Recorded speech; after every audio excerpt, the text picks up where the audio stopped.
So the second part that I'm reading is a confrontation scene between one of the Nentry generals, Gamit, and the Speaker General, Mirtov. Like us, the Nentry aren't perfect and have their own issues. This scene is about how they should approach dealing with us, the humans. Madam Speaker, Gamit offered a curt bow as she stood from her desk. She was a big woman, born from the military with broad shoulders and a tall frame. Mirtov was always impressed with how the general managed to keep her brown hair in such a snug braid and even a tighter bun. General Gamit, you run a remarkable ship. You should be proud. I'm honored to have such a post within our government.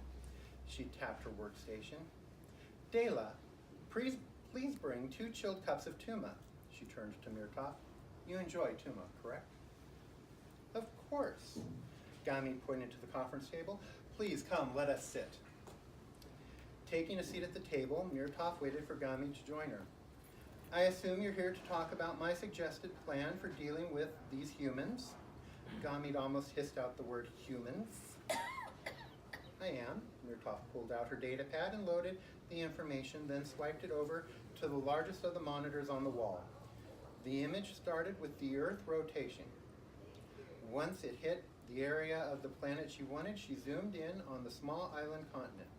The image moved in closer to the smaller island mass off the island's continent's coast. Your proposal to occupy the area known to the humans as New Zealand is dangerous. I don't agree. Gamit rested her hands on the table. I picked that area with defense in mind. It's remote, the landmass is small enough, and we can easily control the surrounding space. They have a limited population of 4.6 million that can be relocated to Australia. I believe they call it Australia. Mirtov interrupted. Regardless. They share a similar language and background. I don't see any issue. Gamit brought up demographic information of her own. New Zealand can be made to become sustainable for our needs and allow us business options with the humans.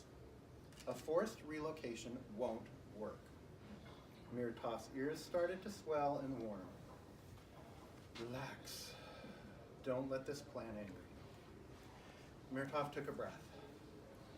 How will that help us build a positive enough relationship with them so we can conduct trade? We could offer them helium-3 for their territory, Gamit countered.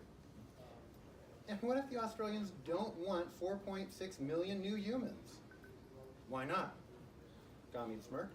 They have the land mass, and from the reports, the 2 territories have good relations. The issue, as I understand it, is none of Earth's governments are willing to give up their territory to us. Madam Speaker, Gamit interrupted, they are barbaric species. They fight amongst themselves for land all the time. And how would we be any different? It's not the same thing, Gamit said. It's exactly the same thing. You don't want to see it, you hypocrite.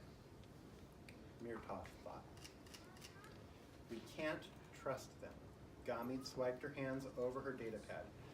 They won't work with us in peace, and certainly we can't trust them to be truthful with their motives. Despite what you and the Vice Speaker may think, we can easily go there and use our military to take over their area. Then we move the humans and make reparations. She picked up her data pad. Dennis and my staff have run the scenario based on the information we've gathered, and losses are negligible. She swiped the data up to the monitor. Yes, General Gamit. I'm sure the work of your son is admirable and perfect. She rubbed the tips of her ears, just like him. Are you mocking the abilities of my son? He is a fine male with a brilliant military mind. He is the type of male that every Nentry of his gender should strive to be. Her full lips pulled into a stiff line, and her ears started turning an angry shade of blue. Of course, General Gamit. He's the perfect male, unlike all others. We are all aware of this fact. Mirtov forced her gaze not to move from the generals. How poor Denise lives with the pressure of perfection is impressive. It's possible, on that fact alone, he may actually be perfect.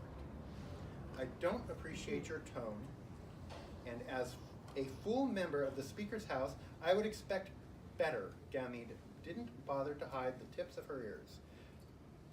This isn't going well. My apologies. Murtaugh offered a stiff bow. You want to go to war with the humans for territory. That is not the way of Javisa. Don't assume to understand Javisa's will. Your people don't have a relationship with Javisa that mine do. Gamede's ears flared. Murtaugh kept quiet. Your people, my people. What is the difference? Javisa sees us equally. Gamede swiped information to the large monitor. Battle statistics filled the screen. I don't consider it a war when our forces, with our forced relocation, will be fine. And if they decide to involve other countries, Murtaugh rested her data pad on the table, then what? It'll be the clan wars all over again. Haven't? She stopped, and her chin dropped to her chest.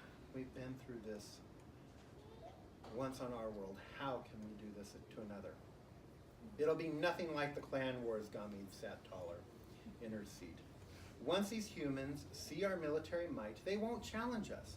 They would lose, even if they used their strongest military deterrence. It would be nothing like the slaughter that your clan caused back then.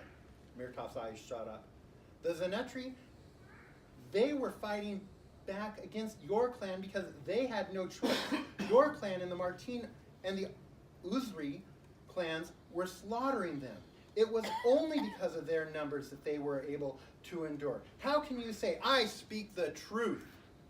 Gamede slammed her hands on the table, causing it to shake. You and your clan have always blamed us for that war. We never started it. The soft chirp of the door interrupted them. They both turned as Dela entered holding a tray with 2 cups on it.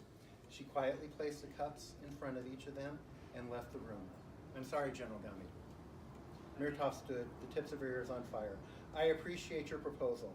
However, I came to inform you that your suggested plan for New Zealand has been rejected. We will not risk war with the humans to gain territory. She glanced at the Tuma and then back at Gamede. I appreciate your offer for a cup of Tuma. However, I'm afraid I can't stay. This is a mistake, Murtaugh. Gamede stood. You'll see when they resist the arm of peace that you and the others in the Speaker's House extend to them. My idea is the only one that can guarantee the safety of our people. No, General. I would sooner leave this planet than go in and slaughter them. Murtaugh headed off out of the office, her hands a tight fist. There is a peaceful solution. I need to find it and keep the military generals from forcing us into an armed confrontation. I won't be the first Speaker General to go to war with an alien race. And that is... Wow.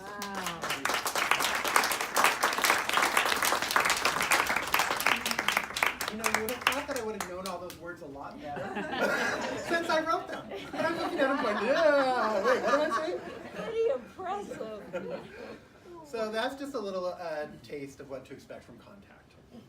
As some of you know, it's book 1 of a planned 4-book series. So a lot is going to happen, not only in this book, but throughout the series. Also, I am happy to share that when Contact debuted, it was the #1 LGBT sci-fi book on Amazon for 2 days, which is amazing!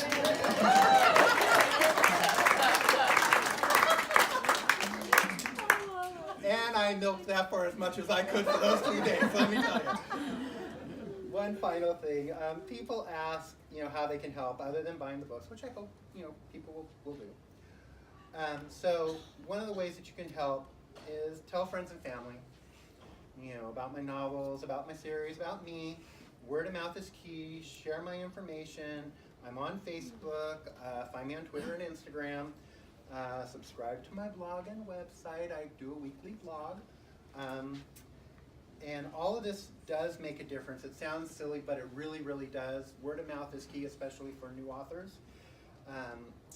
Also, the big thing that people can do that really helps is leave reviews. If you read the book, you like the book, Amazon, Barnes & Noble, iTunes, they all are very excited to take your reviews. So, I encourage you to do that. Again, thank you guys, and I hope you enjoy the book.